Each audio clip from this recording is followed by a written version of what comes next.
तो राम राम बेबे। तो उसने उसने पर्ची दे दी।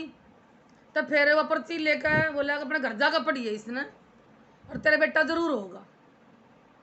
तो बोले ठीक है। तब अपने पति ने लेकर ना तो अपने पियर गई ना अपने ससुराल गई, वहीं जंगल में रहने लगी। जंगल में कुटिया बना ली।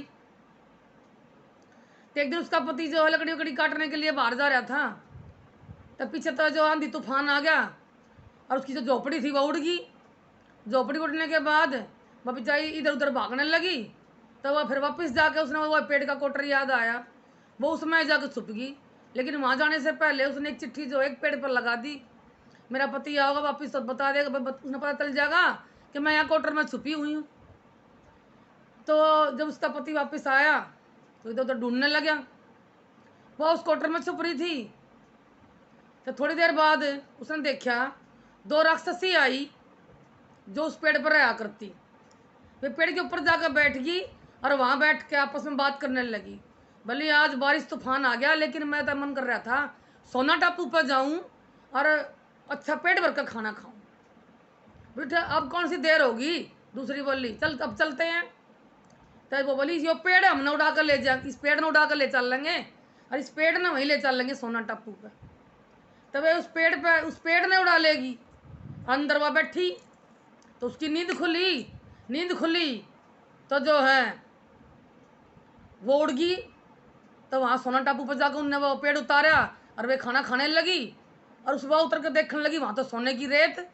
वो जितना समेट सकती उसने जल्दी जल्दी गालिया अपनी पोटली में बांध के भीतर बढ़ गई पेड़ में।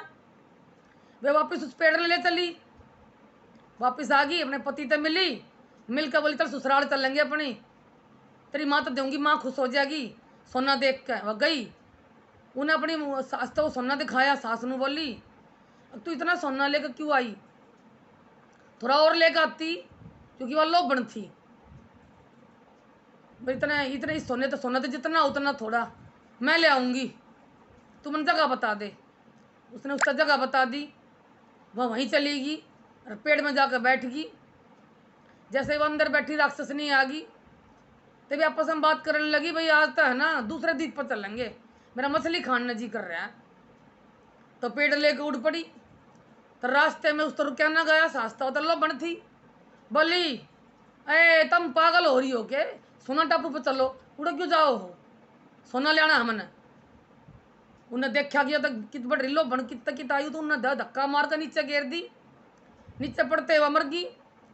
उसके पति ने पता चल लिया, अपनी बहू तो बोल लिया बेटी मन बेरा था लोभ बन है, इस मारा तो मरी, इसने लोभ कराया था धन का और तू घर तक काटी थी, इसने इसकी सजा मिल गई।